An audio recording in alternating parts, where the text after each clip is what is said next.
Hello everyone, welcome to coding terminal. आज हमारा day 33 75 days DSA challenge था और आज हम जो प्रॉब्लम डिस्कस करने वाले हैं उसका नाम है implement a stack using queues. ठीक है, ये बहुत ज्यादा इंपॉर्टेंट प्रॉब्लम है, इंटरव्यूज में बहुत बार पूछा जाता है। ठीक है, और ये एक मीडियम लेवल का प्रॉब्लम है, तो एक बार डिस्कस करते हैं। इतना इजी होने वाला नहीं है ये, क्योंकि मीडियम डिकोड प्रॉब्लम है। ठीक है, तो हमको करना क्या है, एक बार मैं ब्लैक बोर्ड ओपन कर लेता हूँ, फिर आपको बताता हूँ। हमको एक स्टैक इंप्लीमेंट करना है। हमने जैसे कि स्टैक के फर्स्ट वीडियो में डिस्कस किया था, स्टैक एक ऐसा डेटा स्ट्रक्चर है जिसमें जो एलिमेंट हम सबसे आखिरी में ऐड करते हैं वो सबसे पहले निकलता है। ठीक है, हमारे पास तीन फंक्शन है, एक होता है पुश, एक होता है पॉप और तीसरा होता है पीक। ठीक है, ये तीनों फंक्शन हमको इंप्लीमेंट करने हैं, लेकिन with the help of Q. और क्यू कैसा होता है, क्यू की अगर हम बात करें तो क्यू में हमारा जो एलिमेंट सबसे पहले आएगा वो सबसे पहले निकलेगा। ठीक है, ये क्या प्रिंसिपल फॉलो करता है, Fibo, first in first out. मतलब अगर हमारे क्यू में सबसे पहले 4 आया, फिर 5 आया, फिर 6 आया, तो सबसे पहले कौन निकलेगा? सबसे पहले जो सबसे पहले आएगा 4 निकलेगा। और अगर हम हमारे स्टैक की बात करें, 4 आया, फिर 5 आया, फिर 6 आया, तो सबसे पहले 6 निकलेगा। ठीक है, इतनी बात क्लियर हो गई होगी। ठीक है, तो अब हम किस तरीके से एक क्यू की मदद से एक स्टैक इंप्लीमेंट कर सकते हैं। ठीक है, तो पहले तो आप थोड़ा सा वीडियो यहाँ पर पॉज करके थोड़ा दिमाग लगाइए। ठीक है, आई होप आपने पॉज करके थोड़ा दिमाग लगाया होगा। हम डिस्कस करते हैं कैसे कर सकते हैं।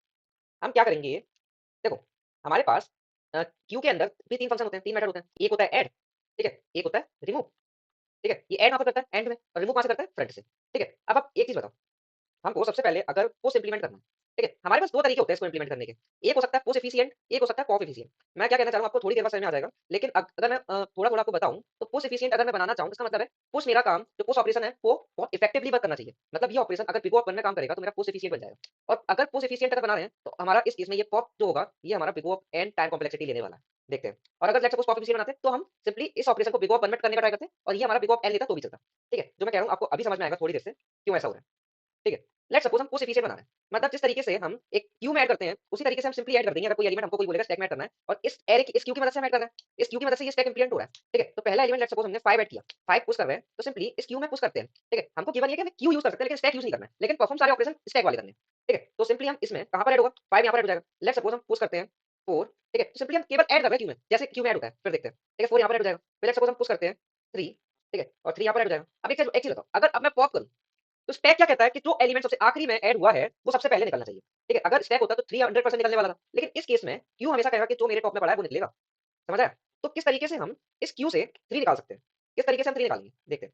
हम ये तो एक क्यू ही है, हम एक और क्यू इनिशियलाइज करेंगे। लेट्स सपोज इसका नाम मैं दूं हेल्पर। ठीक है, एक और क्यू बनाएंगे। ठीक है, स्टार्टिंग में खाली होगा। हम क्या करेंगे, इसमें सारे एलिमेंट डाल देंगे लास्ट एलिमेंट को छोड़ के। यानी कि सबसे पहले इसमें क्या निकलेगा, 5 निकलेगा, 5 आ गया, फिर कौन निकलेगा, 4 निकलेगा। ठीक है, 4 आ गया। अगर मैं यहाँ से ये दोनों निकाल दूं तो आखिरी में 3 पड़ा रहेगा। ठीक है, और हमको चाहिए क्या था पॉप में, 3 चाहिए था। सिंपली अब हम इसको रिटर्न कर देंगे, इसको रिटर्न करेंगे निकाल के, तो आखिरी में ये जो क्यू है वो खाली हो जाएगा। और वापस से ये दो एलिमेंट जो हमने निकाले थे फालतू में, उनको हम वापस डाल देंगे। सबसे पहले 5 निकलेगा, इससे 5 डाला, 4 डाल दिया।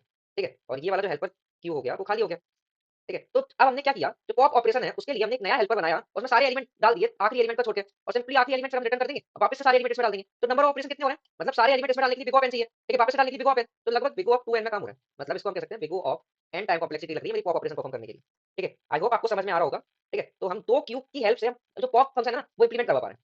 और हम अगर स्टैक की बात करें, स्टैक का जो प्रिंसिपल था वो क्या था, जो हमारा स्टैक का प्रिंसिपल था वो था लीफो, यानी कि लास्ट इन फर्स्ट आउट। और अगर हमने पॉप किया इस तरीके से तो जो सबसे आखिरी में आया था वही पॉप हुआ। ठीक है, एक और बात करके देखते हैं, जो हमारा 3 था वो तो पॉप हो गया। लेट्स सपोज अगर मैं पॉप करूं तो जो सेकंड लास्ट में आया था वो पॉप होना चाहिए, यानी 4 होना चाहिए। तो हम इसमें से सारे एलिमेंट वापस इसमें डाल देंगे जब तक एक एलिमेंट ना रह जाए, क्योंकि वही सबसे आखिरी में आया होगा। तो इसमें हमने सारे एलिमेंट डाले और इसके अंदर केवल 4 रह जाएगा, और 4 को हम रिटर्न कर देंगे, 4 को रिटर्न करेंगे। ठीक है, अब जो हमने फालतू में इसमें हेल्पर फंक्शन में डाला था वापस इसमें डाल देंगे 5। ठीक है, तो आखिरी में जो हमारे पास बचेगा वो 5 बचेगा, और 5 सबसे पहले आया था। ठीक है, और स्टैक में जो सबसे पहले आता है वो सबसे आखिरी में निकलता है, ये बात आपको पता होगी। ठीक है, तो इस तरीके से हम इस प्रॉब्लम को सॉल्व कर सकते हैं। ठीक है, इसका मैं कोड आपको करके बताता हूँ। ठीक है, और दूसरी बार फिर हम इसका ड्राई रन करेंगे, लेकिन मैं चाहता हूँ कि आप खुद से इस प्रॉब्लम का पॉप एफिशिएंट वर्जन ट्राई करें खुद से करने का। ठीक है, अगर आपको नहीं आता है और आप चाहते हैं वो भी वीडियो में बनाऊं तो कमेंट कर दीजिएगा, लेकिन मैं चाहता हूं कि आपको खुद से ट्राई करने का। ठीक है, इसी तरीके से थोड़ा सा दिमाग लगाएंगे वो हो जाएगा। पॉप एफिशिएंट का मतलब क्या होगा कि पॉप एक बार में हो जाए, उस वाले कितने भी ऑपरेशन हो। ठीक है, अब हम इस कोड को ट्राई करते हैं कोड करने का। एक और चीज मैं बताता हूं, मैंने शायद आपको क्यू किस तरीके से हम इनिशियलाइज करते हैं वो नहीं बताया, तो मैं आपको थोड़ा सा सिंटेक्स बताता हूं क्यू किस तरीके से इनिशियलाइज करते हैं। लेट्स सपोज हमको क्यू इनिशियलाइज करना है, तो सबसे पहले हम लिखेंगे क्यू। ठीक है, फिर उसके बाद डेटा टाइप हम इंटीजर के साथ डील कर रहे हैं तो हम लिखेंगे इंटीजर। ठीक है, और फिर हमारी क्यू का नाम equal to new new array array D queue and ये angle bracket and round bracket. ये हमारा क्यू इनिशियलाइज करने का सिंटेक्स है। आप एक दो बार लिखेंगे आपको आइडिया हो जाएगा और आपको याद हो जाएगा किस तरीके से हम क्यू इनिशियलाइज करते हैं। बाकी आप अगर आपको याद नहीं है और सिंटेक्स भूलते हैं तो सिंटेक्स आप भले ही चैट जीपीटी से देखें, आप गूगल करें, कोई इशू नहीं है, बस लॉजिक आपको बनाना आना चाहिए। ठीक है। ठीक है, तो सबसे पहले तो क्यू इनिशियलाइज कर लेते हैं। Q Q integer type Q की। ठीक है, इंटीजर टाइप क्यू इसका नाम देते हैं मेन, और एक और क्यू बना लेते हैं क्यू, और इसका भी डेटा टाइप जो होगा वो इंटीजर होगा। ठीक है, इसको भी हम हमारी इंटीजर टाइप की बना लेते हैं। ठीक है, और इसको नाम दे रहा हूँ मैं हेल्पर। ठीक है, अभी हमने केवल यहाँ पर डिक्लेयर किए। अब थोड़ा सा मैं आपको समझाता हूँ हम क्या कर रहे हैं। ये जो क्लास है ना, ये जो क्लास माई स्टैक है, हम एक क्लास इंप्लीमेंट कर रहे हैं माई स्टैक नाम की, और ये इस क्लास का कंस्ट्रक्टर है। मतलब कोई भी ऑब्जेक्ट क्रिएट होगा तो ये कंस्ट्रक्टर फंक्शन हम यूज़ करेंगे। मतलब अगर मेरे को एक स्टैक बनाना है जो हम इंप्लीमेंट कर रहे हैं, हमको माई स्टैक फंक्शन कॉल करना पड़ेगा। तो ये अगर हम कॉल करेंगे तो इस क्लास का ऑब्जेक्ट क्रिएट हो जाएगा। तो जब हम क्रिएट कर रहे होंगे ना, तब ये मेन और हेल्पर क्यू इनिशियलाइज होंगी। ठीक है, अभी केवल हम स्टार्टिंग में हम डिक्लेयर करते हैं और इस कंस्ट्रक्टर के अंदर हम इनको इनिशियलाइज करेंगे। ठीक है, किस तरीके से, यहाँ पर जब कोई भी ये फंक्शन कॉल करेगा तो एक मेन नाम की क्यू क्रिएट हो जाएगी, न्यू एरे डी क्यू। आपको हो सकता है थोड़ा सा कम समझ में आ रहा हो क्योंकि ये थोड़ा सा ऊप्स के कंसेप्ट है। ठीक है, जब आप ऊप्स कर लेंगे एक बार तो और अच्छे समझ में आ जाएगा। ठीक है, एक हेल्पर एरे भी हम यहाँ पर कर लेते हैं, is equal to new array D Q. ठीक है, तो हमने करा क्या, कुछ नहीं करा, दो पार्ट में पूरी जो ये दो क्यू थी इनको इनिशियलाइज करा। पहले तो हमने यहाँ पर डिक्लेयर किया ये माइस क्लास के अंदर, ये माइस क्लास के अंदर, और ये कंस्ट्रक्टर के अंदर इनको इनिशियलाइज कर दिया, न्यू एरे डी क्यू। यही तो सिंटेक्स था हमारा क्यू इनिशियलाइज करने का। ठीक है, हमने दो क्यू इनिशियलाइज कर ली हैं। अब सिंपल से जो पुश मेथड था उसमें हम डायरेक्ट आकर ऐड कर देते थे एलिमेंट। ठीक है, तो कैसे करेंगे, सिंपल हम मेन जो क्यू है मेन के अंदर ऐड कर देंगे, मेन डॉट ऐड एक्स। ठीक है, और पुश करते टाइम समझ लेंगे क्या करना है, इसका काम खत्म हो गया। अब बात करते हैं पॉप।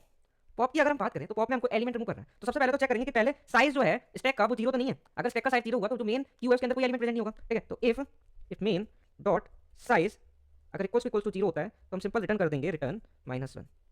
ठीक है, ऐसा हम क्या करने वाले हैं, पहले तो सारे एलिमेंट जो मेन में पड़े हुए हैं, देखो हमको जो आखिरी में एलिमेंट ऐड हुआ ना मेन क्यू में वो निकालना है। तो सारे एलिमेंट जो पड़े हुए ना मेन क्यू में वो हम हेल्पर में डाल देंगे, एक एलिमेंट को छोड़ के जो लास्ट में पड़ा है। ठीक है, तो वाइल कैसे करेंगे, वाइल मेन जो मेन क्यू है डॉट उसका साइज जब तक नॉट इक्वल टू 1 है, हम क्या करेंगे, हमारी जो हेल्पर क्यू है उसके अंदर ऐड कर देंगे और रिमूव कहाँ से करेंगे, मेन से, मेन डॉट रिमूव। ठीक है, इस लूप से क्या हो रहा है, इस लूप से हम क्या कर रहे हैं, जब तक मेन का साइज एक ना रह जाए, मतलब वो अकेला एलिमेंट ना रह जाए जो सबसे आखिरी में ऐड हुआ है, हम सारे एलिमेंट हेल्पर क्यू के अंदर डाल देंगे, helper dot add main dot remove. ठीक है, इतनी बात आपको समझ में आ गई होगी। फिर हम क्या करेंगे, अब देखो जब इस लूप से बाहर निकलेगा तो हमारे पास केवल एक एलिमेंट रह जाएगा क्यू के अंदर, तो उस एलिमेंट को भी निकाल लेते हैं जो हम रिटर्न करने वाले हैं। तो उसको स्टोर कर लेते हैं, सबसे पहले तो इसको स्टोर कर लेते हैं मेन डॉट रिमूव।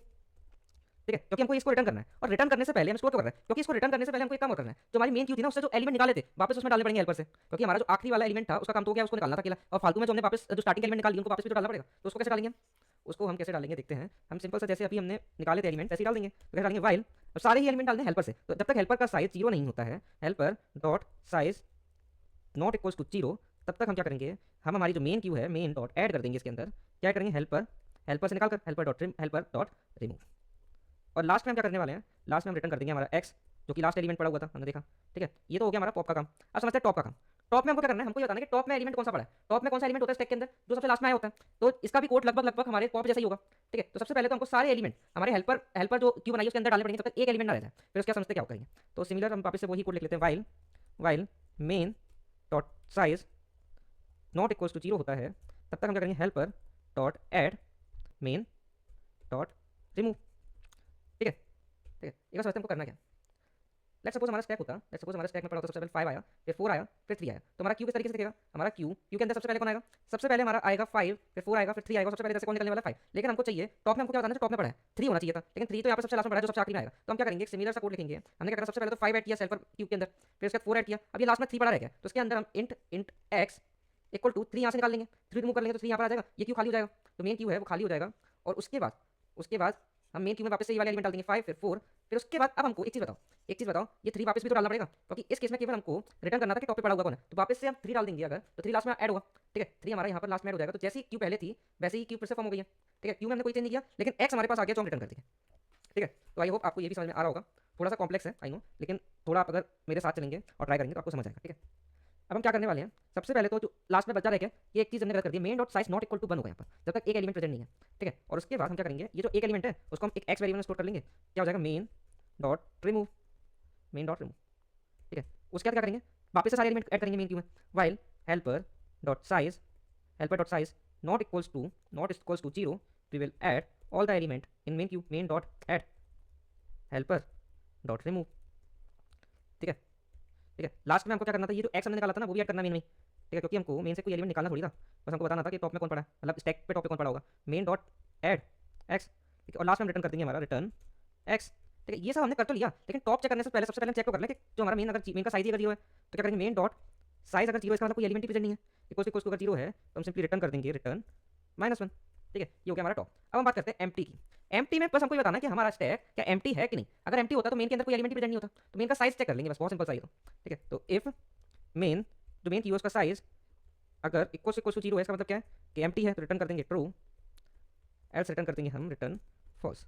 ठीक है, इसको ट्राई करते हैं हम सबमिट करने का। ठीक है, इसको एक बार सबमिट करने का ट्राई करते हैं। कुछ एरर आ गया है, एरे टी क्यू। ओके, यहाँ पर ये सिंटेक्स एरर कर दिया। अभी ये सबमिट करने का ट्राई करते हैं। ओके, एक्सेप्ट हो गया है। अब फटाफट सबमिट करके और देख लेते हैं। ठीक है, तो हमारा कोड सबमिट भी हो चुका है। अब फटाफट से हम इस कोड का ड्राई रन करने चलते हैं। ठीक है, तो फटाफट से हम इस कोड का ड्राई रन करने चलते हैं। एक सेकेंड।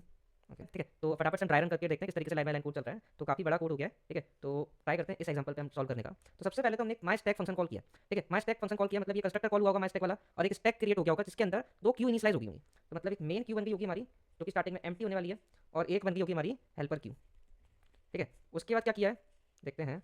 ये माई स्टैक हो गया हमारा, पुश किया। पुश क्या किया है अब देखते हैं। पुश क्या किया एक बार चेक करते हैं। ये माई स्टैक में तो हमने कुछ पास नहीं किया, पुश करते टाइम मैंने वन पास किया। इसका मतलब हमारे मेन क्यू में वन ऐड हो गया होगा। ठीक है, क्योंकि हम पुश में तो केवल मेन डॉट एड एक्स लिखा हुआ है, तो केवल वन आकर यहाँ पर ऐड हो जाएगा। फिर इसके बाद हमने किया पुश टू, यानी टू ऐड हो जाएगा यहाँ पर आकर। ठीक है, फिर चेक कर रहे हैं कि टॉप पर क्या पड़ा हुआ है।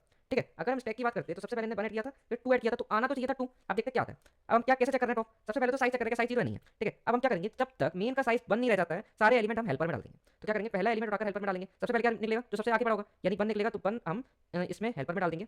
और ये जो मेन क्यू है वो हमारा ऐसा रह जाएगा। ठीक है, टू सबसे आगे रह गया। ठीक है, इसका मतलब ये है एक एलिमेंट जब तक नहीं रहता, मतलब टू सबसे आखिरी में होगा वो यही एलिमेंट होगा, तो यही तो हमको रिटर्न करना था। तो हम स्टॉप इसको हम एक वेरिएबल में इंट एक्स इक्वल टू इसके अंदर स्टोर कर लेंगे। मेन डॉट रिमूव करेंगे तो उसके अंदर टू आ जाएगा, और यहाँ से ये भी रिमूव हो जाएगा। ठीक है, अब हम क्या करेंगे, वापस से सारे एलिमेंट जो हेल्पर में पड़े हैं उसको मेन में डालेंगे। वन पड़ा हुआ है तो वन को वापस डाल देंगे, वन की तो कोई जरूरत नहीं है। ठीक है, वन को डाल दिया है। अब हम क्या करेंगे, क्योंकि हमको टॉप बताना था तो केवल हम वापस से इसको इसमें डाल देंगे। तो एक्स पड़ा हुआ है यहाँ पर, हमने क्या किया, मेन डॉट एड एक्स, मतलब टू भी डाल देंगे। ठीक है, और रिटर्न कर देंगे हम, रिटर्न कर देंगे टू। मतलब ये बताना था कि पड़ा कौन सा हुआ टॉप पर, रिमूव थोड़ी करना था। तो वापस अगर हम क्या करेंगे, जो पहले मेन क्यू थी हमारी वैसी वापस से हो गई है। ठीक है, ये ऑपरेशन के बाद, और एक रिटर्न में आउटपुट मिला है टू। और अगर हम आउटपुट की बात करें तो पहले ऑपरेशन में तो माई स्टैक क्रिएट हो रहा था, नल आउटपुट आया। पुश में तो कुछ नल रिटर्न करते हैं, कुछ रिटर्न नहीं करते, तो यहाँ पर भी नल आया, और यहाँ पर पुश में भी यहाँ पर नल आया। ठीक है, टॉप में यहाँ पर जब टॉप कॉल किया गया है, टॉप में क्या आउटपुट आ रहा है, टू, यहाँ पर भी टू आ रहा है। ठीक है, अभी तक बिल्कुल सही चल रहा है हमारा कोड। ठीक है, अभी तक हमारा कोड बिल्कुल ठीक चल रहा है। अब बात करते हैं हमारे इस ऑपरेशन की। अब हम कर रहे हैं पॉप। तो पॉप किसमें से कर रहे हैं, तो हमारा हेल्पर फंक्शन हेल्पर की होगा वो स्टार्ट में खाली पड़ा होगा अभी। अब पॉप होना क्या चाहिए, जो सबसे आखिरी में आया, सबसे आखिरी में पुश जो सबसे आखिरी में होगा टू ही तो हुआ है, इसी को पॉप करना है। ठीक है, टू को पॉप कैसे करेंगे, वापस से हम सारे एलिमेंट मेन के इसके अंदर डाल देंगे जब तक इसका साइज बन नहीं रह जाता, यानी एक आखिरी एलिमेंट पर नहीं रुक जाते हैं। ठीक है, तो वन इसके अंदर डाला। ठीक है, इंट के अंदर वापस से एक्स स्टोर कराया विच इज इक्वल्स टू ये मेन डॉट रिमूव, जो कि हो जाएगा टू। ठीक है, मेन हो जाएगी हमारी खाली, मेन खाली हो गई। अब वापस से हेल्पर से इसमें डाल देंगे जो फालतू हमने रिमूव किए थे। ठीक है, हेल्पर खाली हो गया हमारा। अब आप एक चीज बताओ, हमने पिछले केस में जो एक्स तो निकाला था ना वो वापस डाल दिया था क्योंकि टॉप रिटर्न करना था। ठीक है, मतलब कोई एलिमेंट निकालना नहीं था, लेकिन इस केस में तो पॉप करना ना, तो इसको हम वापस से निकालेंगे, इसको बस हम रिटर्न कर देंगे। रिटर्न कर देंगे टू। अगर हम सेकंड आउटपुट देखें वो भी है टू। ठीक है, हमारा पॉप ऑपरेशन खत्म हो गया। अब चेक कर रहा है क्या ये एम्प्टी है कि नहीं, ये रिटर्न करेगा ट्रू या फॉल्स। ठीक है, अभी हमारे मेन क्यू में एक एलिमेंट पड़ा हुआ है, तो मेन डॉट साइज अगर चेक करें, main dot size is equals to है वन। ठीक है, अगर main dot size equals to zero होता है तो रिटर्न ट्रू करते हैं, एल्स हमको रिटर्न करना है फॉल्स। और अगर हम चेक करें तो आउटपुट भी आ रहा है फॉल्स। ठीक है, तो कुछ इस तरीके से हमने हमारा स्टैक को इंप्लीमेंट किया है with the help of Q. ठीक है, आप ट्राई कीजिएगा किस तरीके से आप अगर ट्राई कर पाए तो इसका pop efficient and top efficient version try करना। पॉप एफिशिएंट का मतलब एक बार आपको थोड़ा सा बता देता हूँ। Pop efficient and top efficient का मतलब क्या है, इसका मतलब ये है कि आप बिग ओ वन में बता पाओ कि टॉप पर कौन पड़ा है। मतलब बिग ओ वन में आप क्यू के साथ क्या ऑपरेशन परफॉर्म कर पाते हो, फ्रंट से निकाल पाते हो। तो किसी भी तरीके से अगर आप यहाँ पर ये मेंटेन कर पाओ कि जो सबसे आखिरी में आया है वो फ्रंट में ऐड हो जाए क्यू के अंदर, तो आपका काम हो जाएगा। ठीक है, तो किस तरीके से कर सकते हो आप, थोड़ा सा आपको और बता देता हूँ, मैं आपको बता ही देता हूँ। आप दो क्यू बनाओगे वापस से, तो जब भी आप एलिमेंट ऐड कर रहे हो ना, सारे एलिमेंट हेल्पर में डालोगे, फिर जो एलिमेंट अभी ऐड कर रहे हो ना वो टॉप पे डालोगे, वापस सारे एलिमेंट डालोगे तो उसके पीछे आएंगे। तो इसका मतलब ये है कि जो एलिमेंट अभी आप डाल रहे हो ना वो हमेशा टॉप पे आने वाला है, आप डायरेक्ट इसको रिटर्न कर सकते हो जब पॉप करो। ठीक है, थोड़ा थोड़ा आपको आइडिया लग गया होगा। मैं चाहता हूँ आप इसका कोड खुद करो, फिर कमेंट में बताओ कि आपने कोड कर लिया कि नहीं। ठीक, तो आई होप आपको ये वीडियो अच्छे से में आ गया होगा किस तरीके से ये प्रॉब्लम ने सॉल्व किया। So thank you so much guys for watching this video, thank you so much.